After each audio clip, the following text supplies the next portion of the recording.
Good morning, everybody. I hope you're all well. And I can see the numbers are slowly trickling in, so I'm going to wait and give everybody a couple of seconds to join the webinar.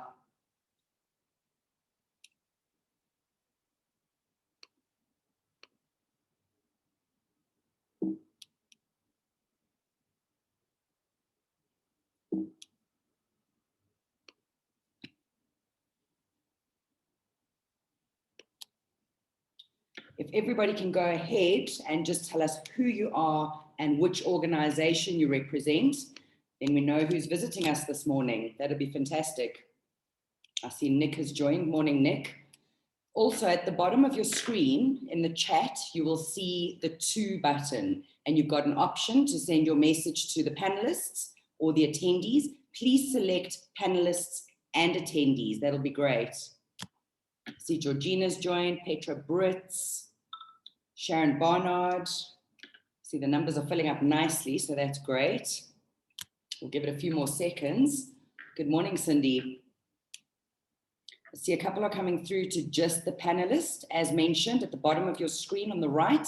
If you can change it to panelists and attendees, because we really want this to be engaging. And remember, it is your webinar. We want you to ask your questions and to engage with our panel. And Val, great friend from our CHRO community. Good morning, Val. Perfect. I'm going to kick off. I see it's the wrong slide. So let's see if we can get back right. So this morning we are joined by Nedbank CIB, and we're going to be speaking about how you can future-proof your HCM and save money at the same time. We've got a pretty powerhouse panel that we've put together. So if you give me 1 second, we will get our panel to come on camera and join us. So Imran, Sandra, Clayton, where are you? There you go. So our panel this morning is made up by Professor Clayton Williams, who represents Nedbank CIB. We then have Sandra Kraus, who represents PaySpace, and Imran Ishmael, who represents LabourNet. So we've been having a lot of discussions in the background, and I'm not going to go into too much detail because there is so much information that's going to come your way from this panel. So without further ado, I'm going to hand over to Professor Clayton Williams, and he can run with it for now. Thanks. Thanks so much, Tam. I'm just going to share the presentation here. Give me 1 second. Perfect. I'm going to go off screen.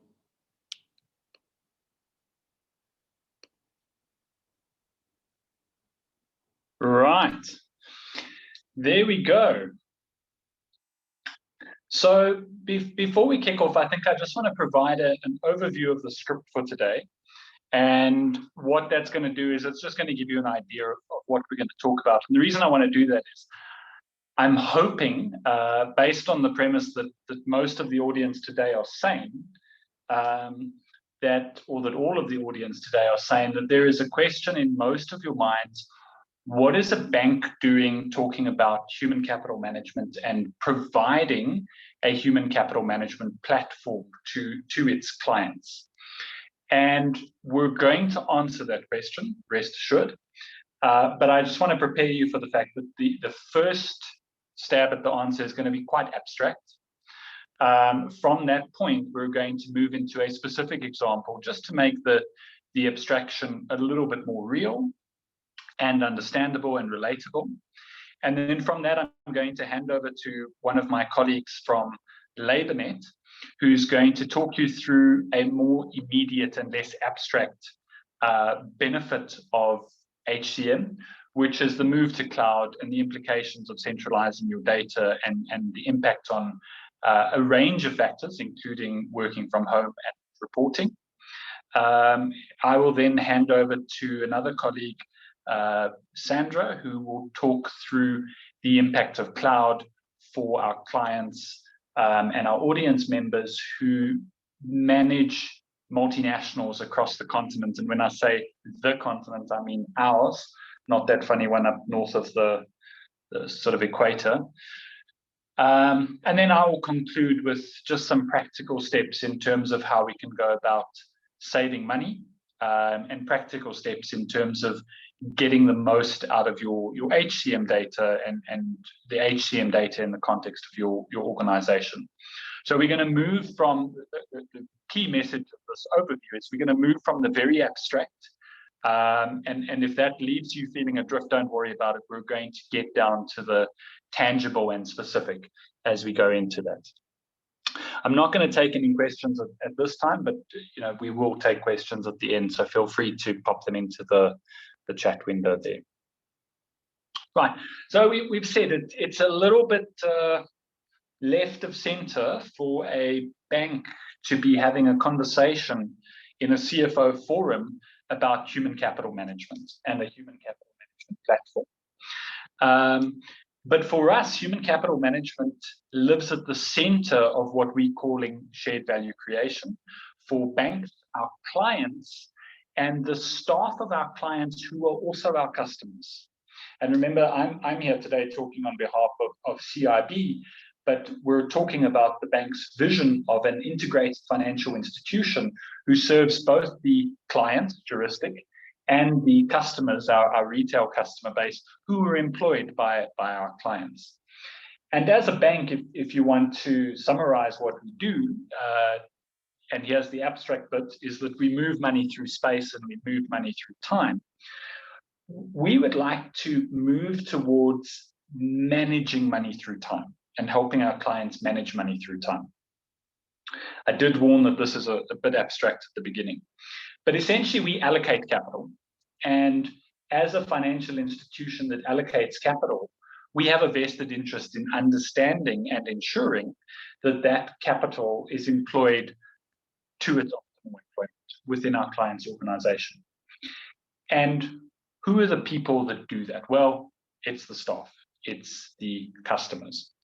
So by digitizing our client's HCM solution, this enables the alignment of objectives between the bank, who allocate the capital, the client, who set up a balanced scorecard, which, if done correctly, should be a set of cascading KPIs from the CEO right through to the front line that articulate how the frontline activities roll up into what we would call an income statement and create value for the organization, for society, and for its staff. It also gives us a channel to access the employees of our staff and to provide them with a range of services that can help the staff, our customers, and our clients to create better alignment and to work towards shared value creation.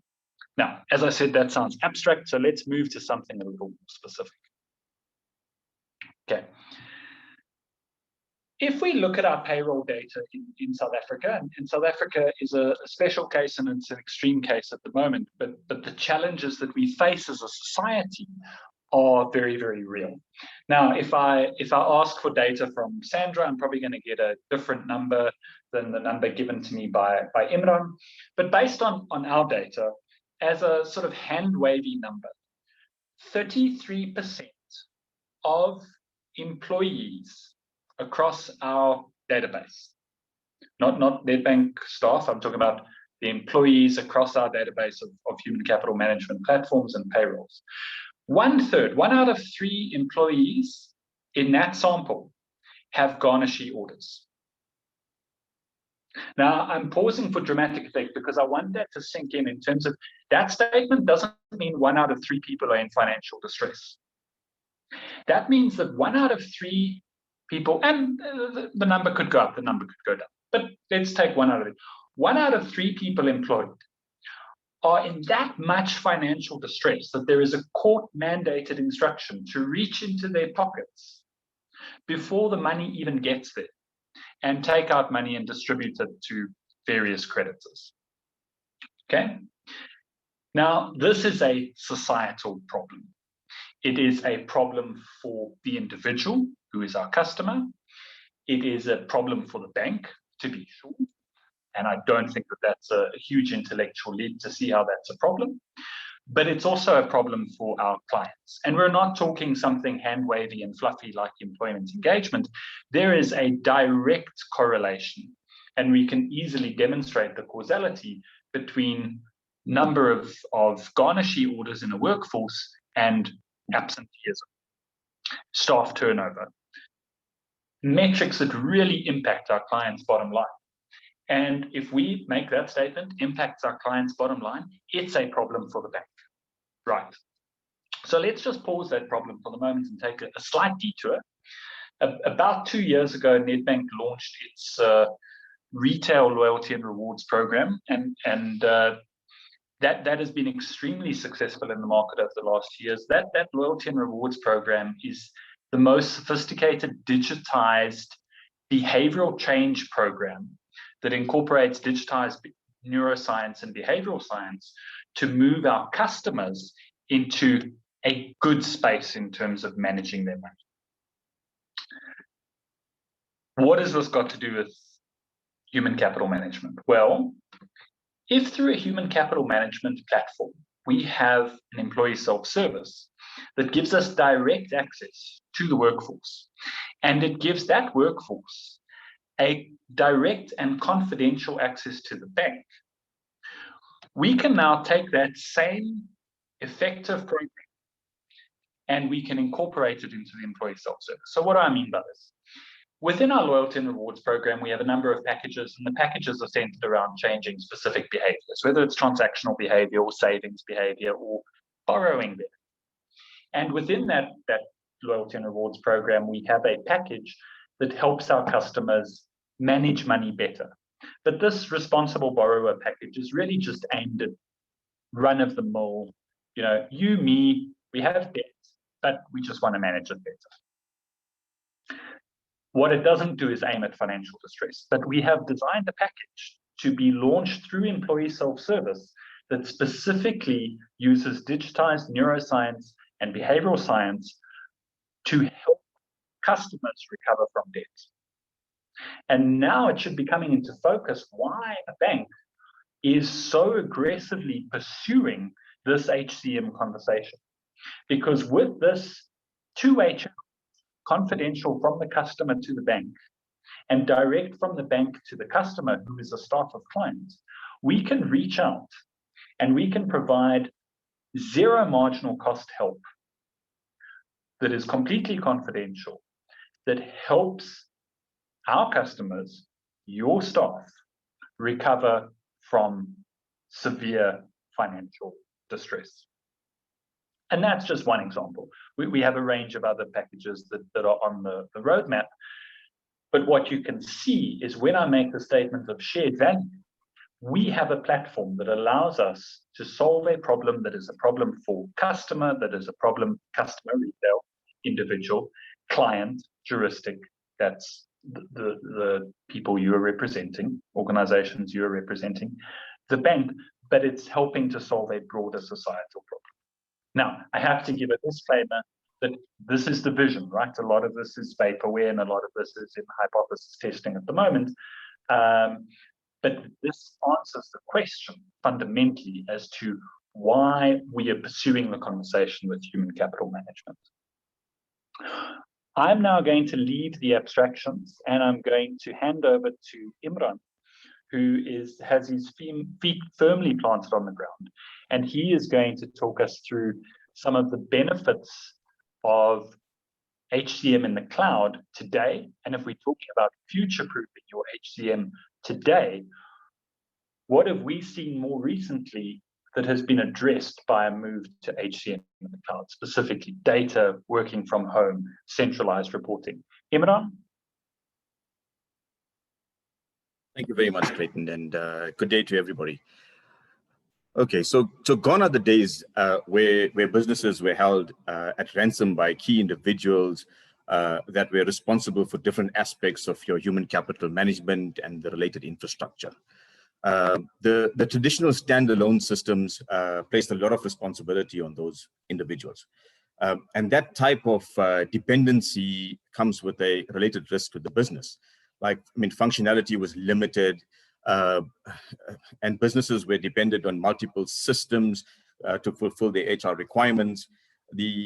And that created the need for system interfacing and system integration, and obviously that comes at a cost to the business, and your data integrity was dependent on the setup and maintenance of that integration moving forward. So for us, we find that moving forward with regards to your HCM in the cloud is really the foundation of simplicity and centralization that helps you to manage your human capital. Things like remote access, and it's convenient, right? And it also increases productivity because you can access your information from literally anywhere at any time. You will not be limited to your hardware, to your software, or even to the location that you're in. And we know now in this ever so prevalent work from home is now an option where you can access your information from literally home and be able to do what you need to do accordingly. System maintenance, if you look at system maintenance, it becomes the responsibility of your service provider. Your service provider will ensure that the system that you're utilizing is fully compliant and it's always kept up to date.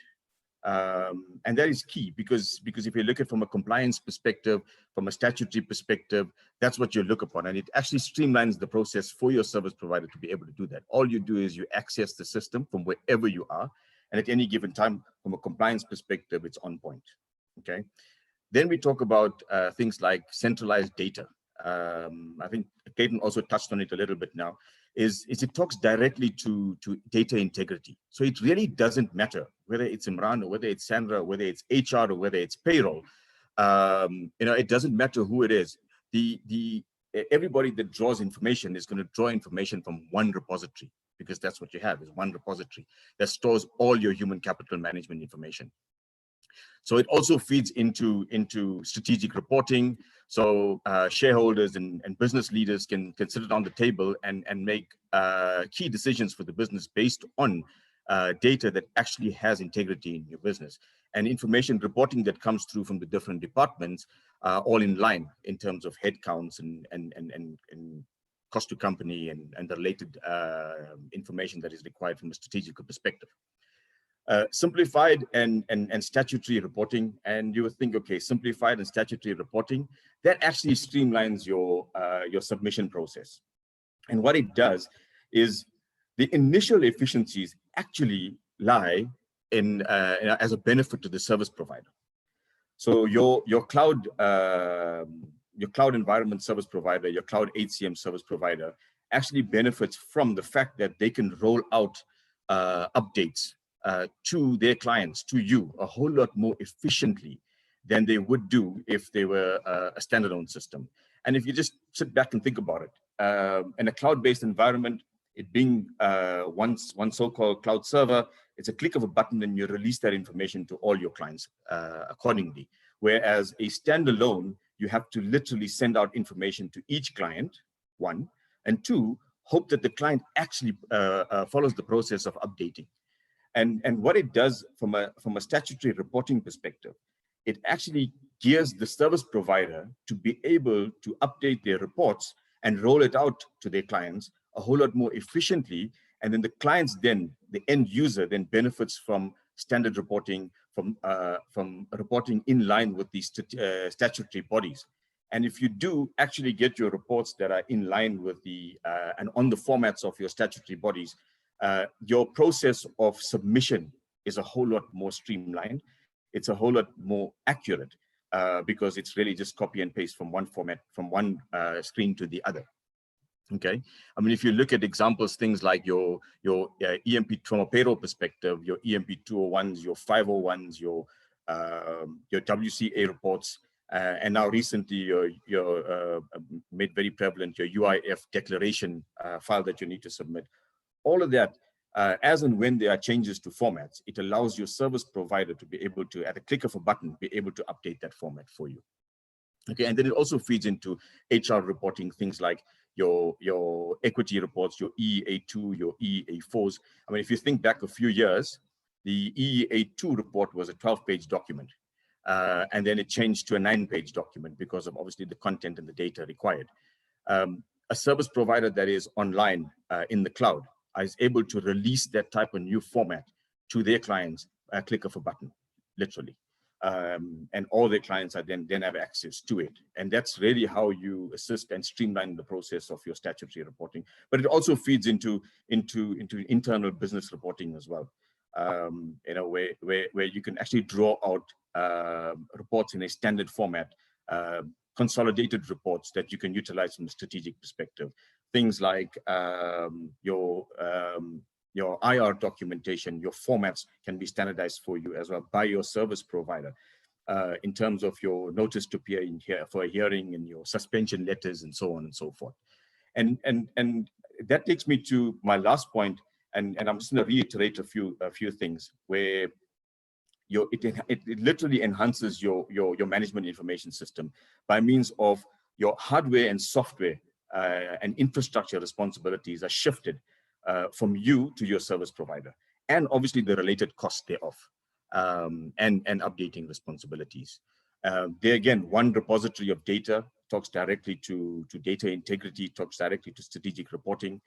And then Clayton also touched on it a little bit from an employee experience perspective. So your people, is that your people feel a whole lot better working for an organization that has the structure, it has the workflows. They have access to their data literally from anywhere using any device, from an app on the phone that they can apply for leave. From your app, you can actually view your payslip. It also gives them a feel good that they're working for the right organization, because if you really think about it, sitting with their families and friends at a braai, at a function, they're able to say, listen, I work for a certain company that I can apply for leave from my phone, and I can actually view my payslips on my phone. There's no hard copies anymore. And they feel proud about that. And that's how also it feeds into the retention of key individuals within your organization. Talks directly to enhancing processes with related workflows.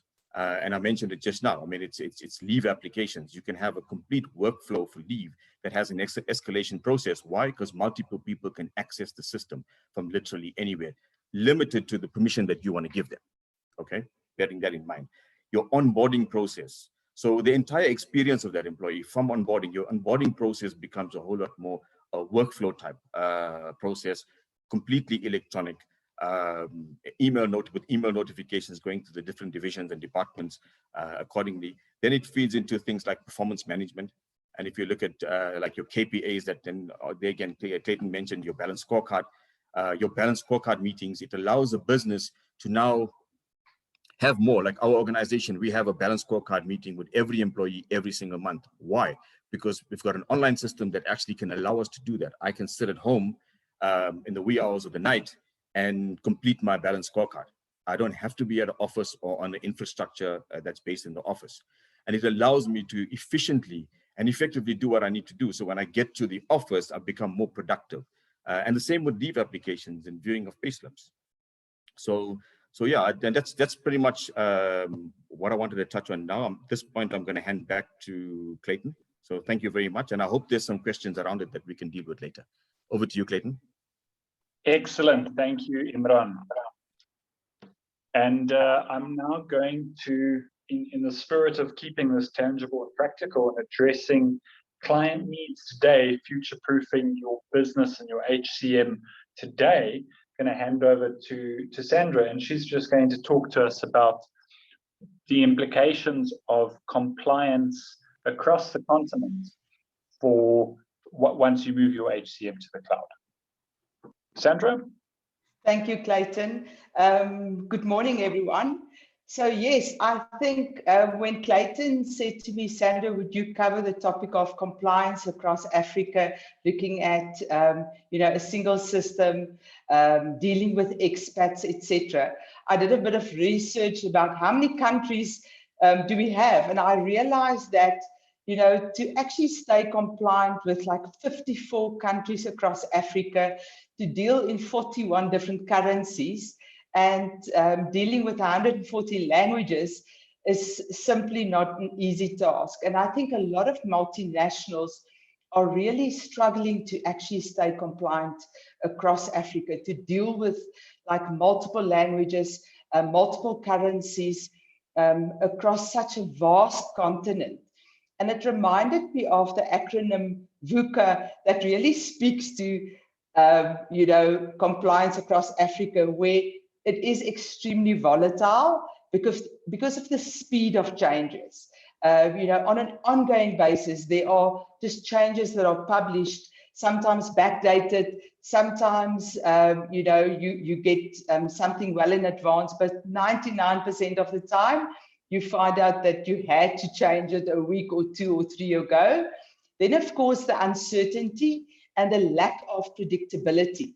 Because we are not in those countries on the ground, it's difficult to actually, if you manage a payroll from South Africa or from Joburg or even from Botswana or Swaziland, how do you actually know about changes that everyone knows in Kenya? It's difficult to ask employees, can you please tell us about changes? You want to keep your employees happy. So you want to be in charge of the compliance. And then, of course, the complexity. Ultimately, it's never simple. There's a multiplex of forces. From time to time, we find that there might be legislation that's published in a specific country, and then there's different regions that interpret the legislation different. So there's a single set of legislation, but in in Nigeria, the eastern region might have a different interpretation to the central region in Nigeria. So those are the types of complexity. And then, of course, last but not least, the ambiguity around that. In other words, what is the potential for misreads? And often it is really high because you deal with language barriers where you've got some of the legislation that's in Arabic, some of it in French, and often your centralized payroll office are not able to actually interpret all of that. So how can cloud applications help businesses and your multinationals to be compliant across countries and to pay employees in Namibia in a different currency to Swaziland? How does that work? So the one benefit, as Imran mentioned, is the fact that you've got a single view. And of course, you could then have multiple countries with multiple currencies across a single view, which is really magic when it comes to payroll. And you want to actually be able to pay your employees in Africa on time, accurately, and in the right currency.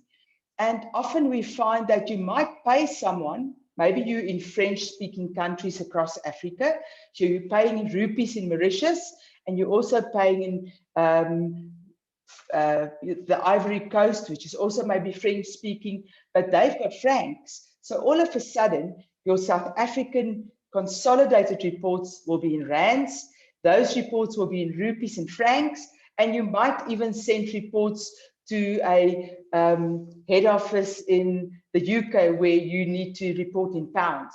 So all of that you're able to do all of that when you've got a single instance system with multiple currencies. So then when it comes to what are the benefits of having a system that's maintained for you? So of course, I think when you have a single system that you don't have to maintain yourself, you don't have to load those updates yourself, the system is maintained by your service provider, you will find on a Monday morning when you log into the system, you might find that the iTax file in Kenya was updated over the weekend with the NITA contribution, which is this training contribution similar to our skills levy. So all of a sudden, when you go in, you see, oh, my iTax report or my submission file has changed. So those are the things that will happen automatically without you having to do a single thing. Something like the minimum wage in Nigeria, or a public holiday, or the social security that increased to 2.7 million in the Ivory Coast. So all of that is updated on behalf of you and you can simply roll it out in your business. And I think that is the power that we are talking about when you look at cloud technology. Then, of course, the fact that it's a single system makes it extremely easy. In South Africa, we're faced with the POPI Act, but across Africa, you're going to have GDPR, where all of a sudden, it's not just the POPI Act that you need to comply with.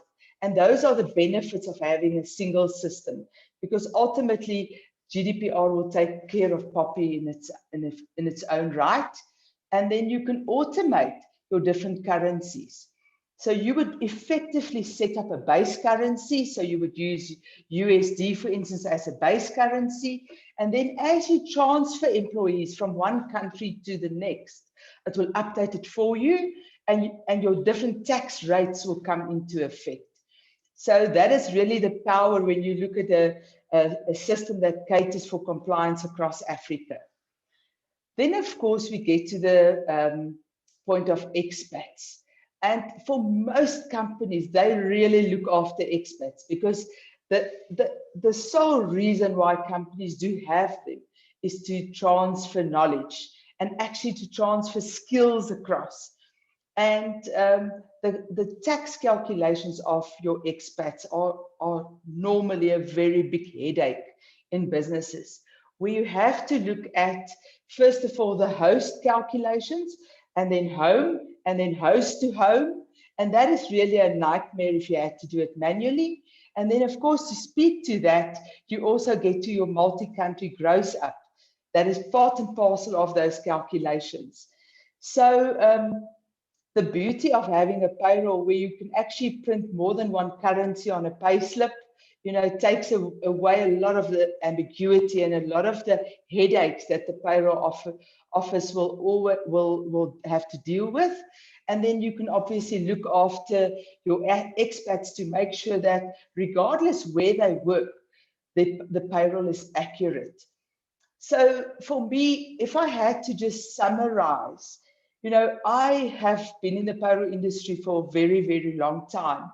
And most of the time when you go into a new customer looking at a new solution, it's, you know, how do we actually stay compliant?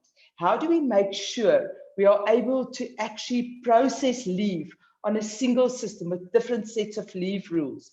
How do you make sure someone that's maybe away on a business trip can still approve that leave?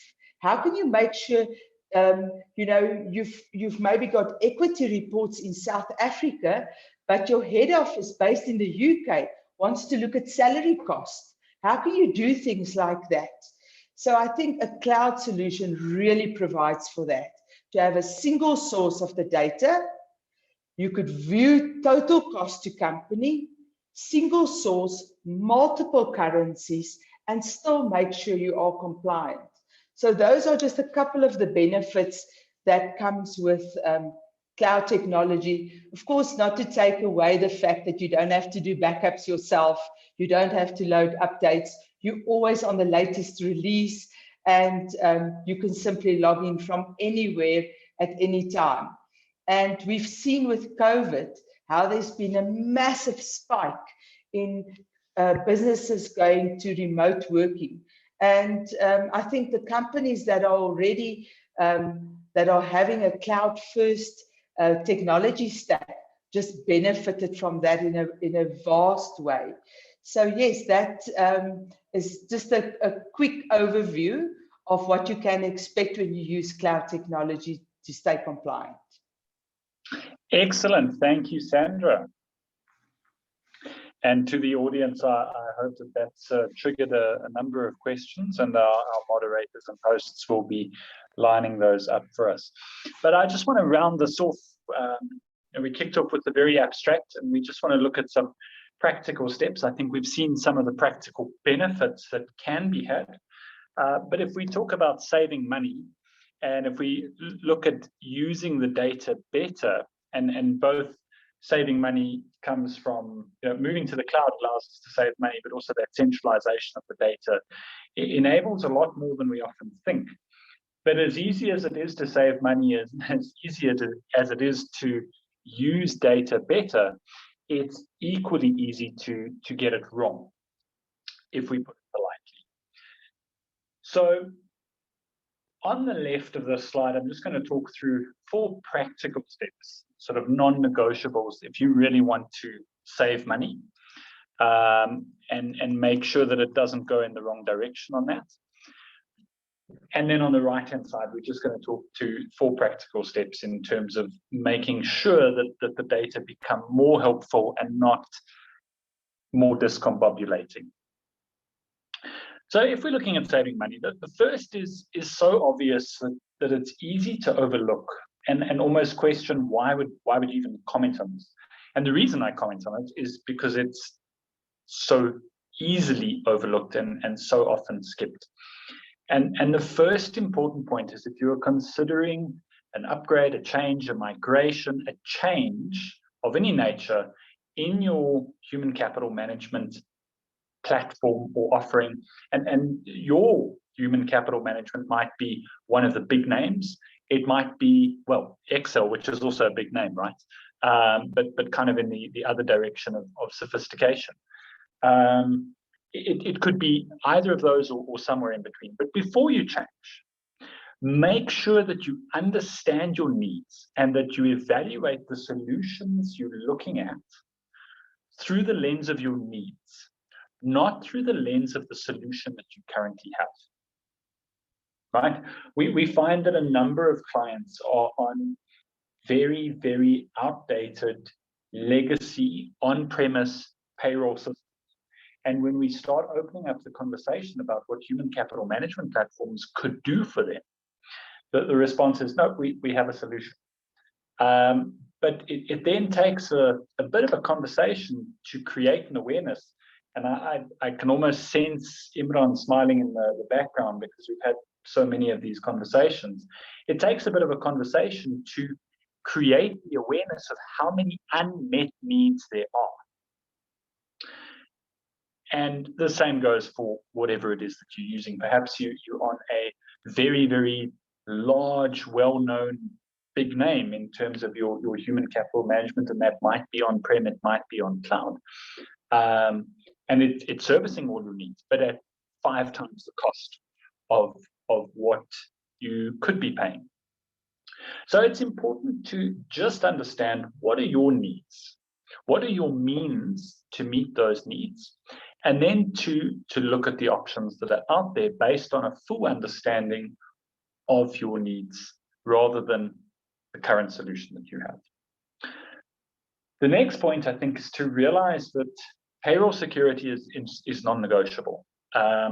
Having a payroll system installed on the desktop, sitting under somebody's desk, in the basement or in the attic, or in one of those locked away confidential rooms that are reserved for HR and the confidential payroll things.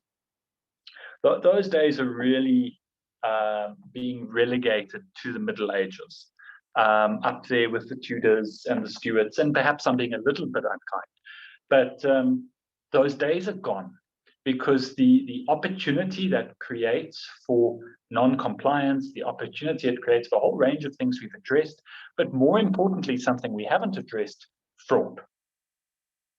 Those systems are just no longer secure. The export that's required to export that and then upload it into your banking to make the payment, you've got a file that's moving around via email or somebody's flash drive that can be opened, can be modified. It sounds alarmist, but in our experience, the number of clients that experience payroll fraud is alarming. And in our experience, it's typically the clients that were the most difficult to convince that they were actually at risk of payroll fraud. And it came as a huge surprise to them. So having a system where your human capital management system, the payroll module on your human capital management system, generates a secure payment file, and then sends that via a direct line of business, secure direct line of business, into your internet banking environment, where that payment can be batched and queued for release by the authorized and mandated person, that's a non-negotiable. And that's something that I would say needs to be looked at, because you may not be aware of how much payroll fraud could be costing you, or could cost you at some indeterminate point in the future. The next is to understand your GL and ERP integration. So we touched on, under point number 1, we touched on the fact that there are solutions that form part of the big name stacks.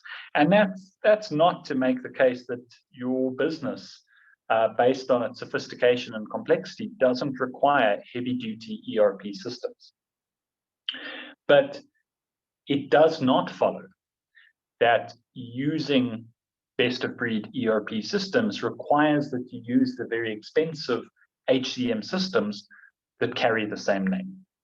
It's more than possible with both of the suppliers represented in the webinar today, and with other systems, to have seamless integration between whether it's your GL or whether it's your full ERP system. That is really a hygiene factor, to be able to integrate a locally brewed, if you like, human capital management system that addresses all of the compliance needs in country and on the continent, far better than, I hate to use the term, but foreign systems could, simply because the investment required for those offshore suppliers does not justify the return from what for them is a small market. So the investment they need to make in terms of keeping up to date with the actual payroll issues and the compliance issues to which Sandra spoke just doesn't justify it for them. But that doesn't mean that you're locked in, because there are systems that can address your needs, going back to point number 1, in terms of local compliance and local context at a fraction of the cost, whilst integrating seamlessly with your broader GL or ERP system. And then the last one is another one of those GBOs, those glaringly obvious ones that's so easy to overlook, right? We make the statement and everyone takes it as read and as common cause, but it's often neglected that we need to drive full adoption aggressively. If you're going to buy a Lamborghini, you can't drive around in second gear, right? You've got to get up to, I don't even know how many gears they have now, 7.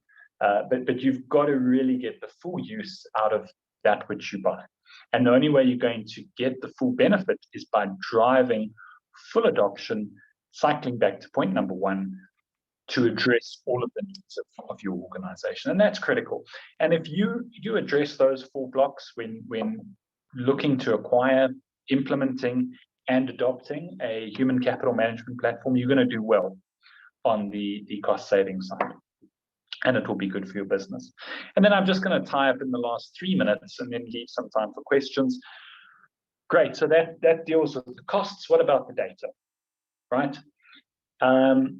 And my first point of departure on data is often controversial, but don't start with the data. I think anyone in any one of my teams knows that it's the quickest route to get assistance to being successful somewhere else if they want to start with the data. We want to start with the decision that we want to inform, because we don't want sexy, fancy, visualized data or information. What we want is we want insights. And what qualifies as an insight is that it informs the correct decision for you, for your organization. So we need to start off with, what are the decisions that must be informed?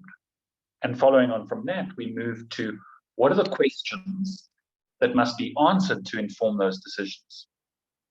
That leads into, what analysis must be performed to answer those questions, preferably in a binary way. And finally, to perform that analysis, what data do we need, and how must those data be structured in order to perform the analysis, to answer the question, to inform the decision.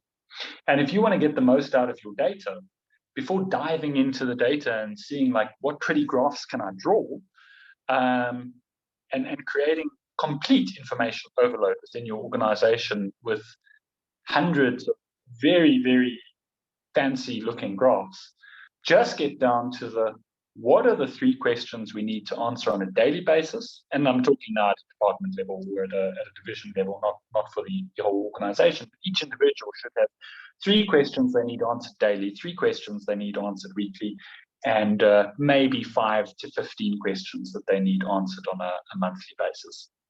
Start with the decisions that must be informed.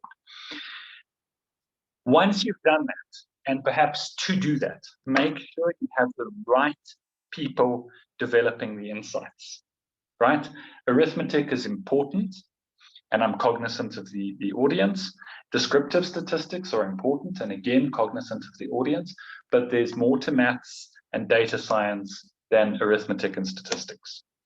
And it's best to inoculate your insights and perhaps strategy team against a single dominant logic. And that's not because of any flaws with a particular discipline or dominant logic, but just in the mere fact that all dominant logics are blind to certain aspects that are opened up by other disciplines. So I would advise that the insights and analysis are not performed by data scientists alone, because data scientists might not understand the business context or the finance context or the HR context, but that the team of insights are led by people who understand the full suite of mathematics required to do it, the full set of data analytics tools required to do that, but that team consists of the engineers, the accountants, the HR people, the people who run the business and need to tell you what decisions must be made on a daily basis. That's critical. Have the right people, have the right team. Make sure it's a diverse team of cross-disciplinary people, and let's be sure that we understand that diversity in this context speaks specifically to a diversity of professionally experienced people who are at the top of their game in whatever it is that they do. Almost lastly, but the last one's really quick. We need to realize, and there are some alarming trends in terms of the move to artificial intelligence and machine learning. Artificial intelligence is not a substitute for intelligence. Neither is machine learning a substitute for learning. If you don't know how to solve the problems, don't throw AI at it. And if you don't know what you want to learn, don't throw machine learning at it. You have to be able to clearly articulate what it is you're trying to answer before you bring those kind of tools in. Don't just throw them at a set of unstructured data, because you're not going to get explicit rules or explanations for the, in inverted commas, insights that come out of those tools. We can't use them in the absence of guided intelligence and business context. And then lastly, and this last one is obvious, data governance. We all know garbage in, garbage out. Once you've gone through the steps of understanding the business decisions and everything else about which I've spoken, understand that if you don't have the right data governance to ensure the integrity of your data, if you have duplicates on your payroll, if you have the wrong employee ID, whatever it is, it's all going to be a huge waste of time and energy, and it's going to be extremely frustrating. And with that, I'm going to conclude and hand over to the moderators to see if we have any questions. I'm hoping we do. Thank you. Perfect. Thanks, Clayton. I think we can take your presentation down. Thank you. And we can hand over. See, there's only one question that's come through in the meantime. So it looks like our audience is incredibly shy today. So please raise your questions. I know that the information was incredibly well articulated. So I think a lot of answers have already been asked. But there is one that came through from Ruby. And Ruby's asking, does or can the system replace the normal HURIS within the organization that subscribes or buys licensing thereof? So who would like a go at that one? I know the answer is yes, but I think the best person positioned to answer that is Imran. Well, Sandra or Imran, but I'm gonna field that to Imran for a more detailed answer.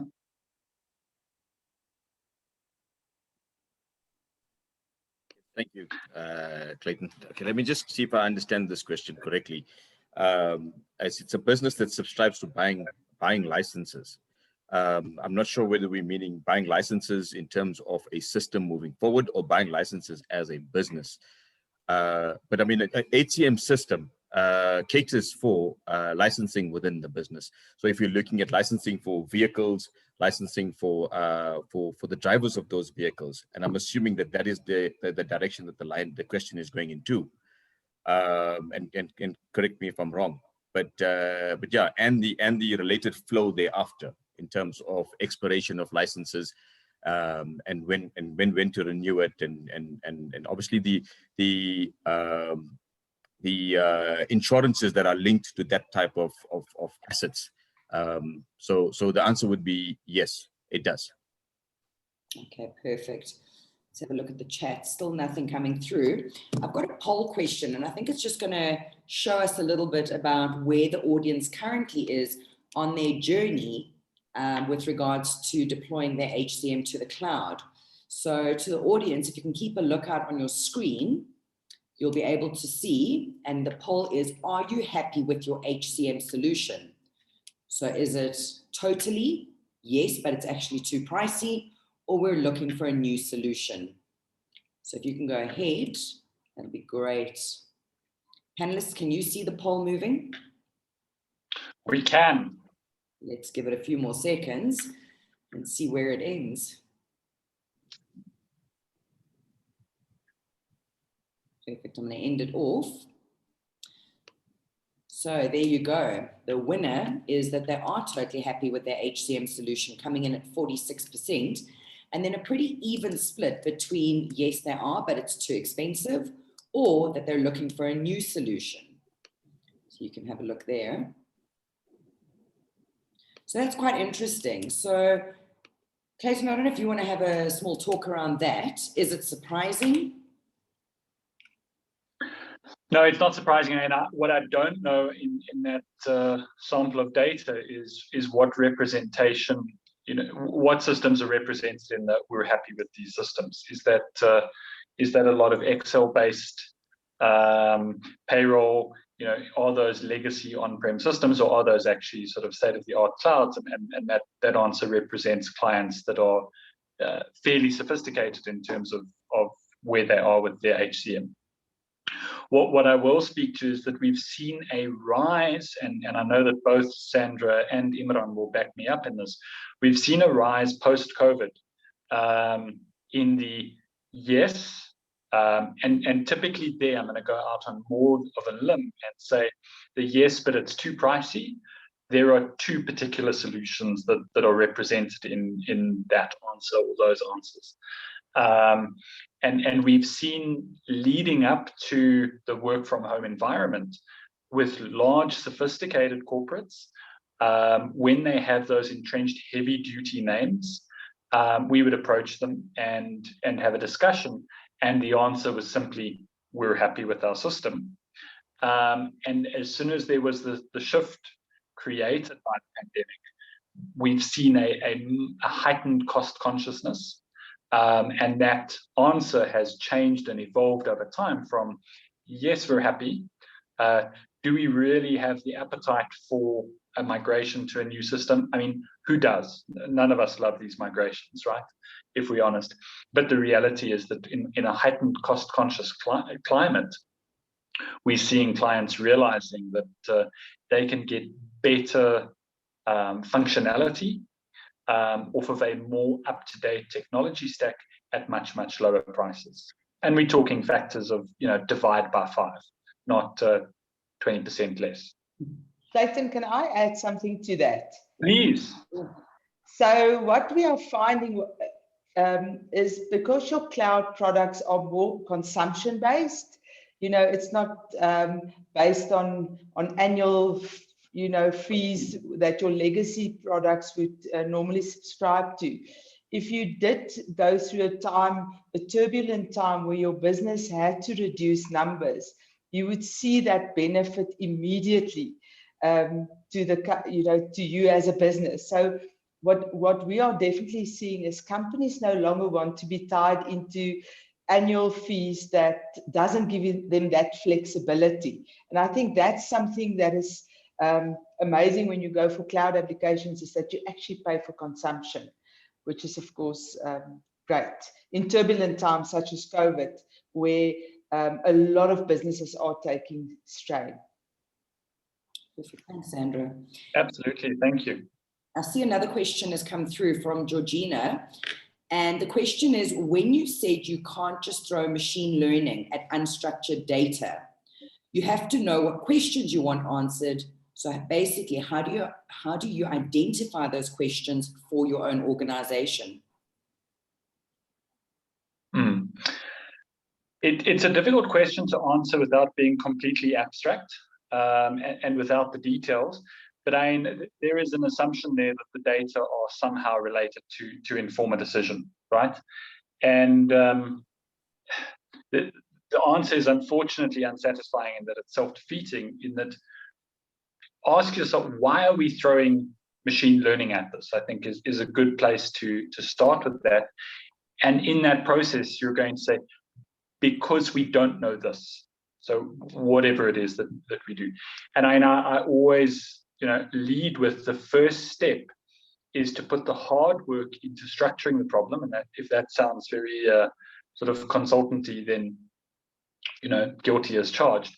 But you need to. The reason for structuring the problem is to delineate your ignorance. In other words, what we want is we don't want answers first, right? We want a series of boxes, empty boxes, that we don't know what must go into the box, but we know that there are 7 boxes that are completely independent of each other, right? And each of those boxes represents some form of ignorance. We don't know how many customers have dropped us and moved to a competitor. We don't know how many customers buy other products without pushed cross-sell. We don't know how many staff members are in financial distress. And of course, I'm making up examples here to just make this a little bit less abstract. But your first step is to delineate, I know everything I don't know.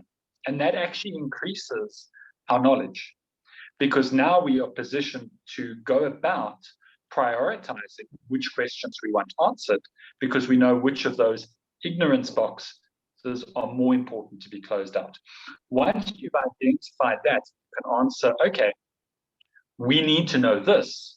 And this is actually why we went on this machine learning process, because we had this uncomfortable feeling that we have a lack of knowledge here.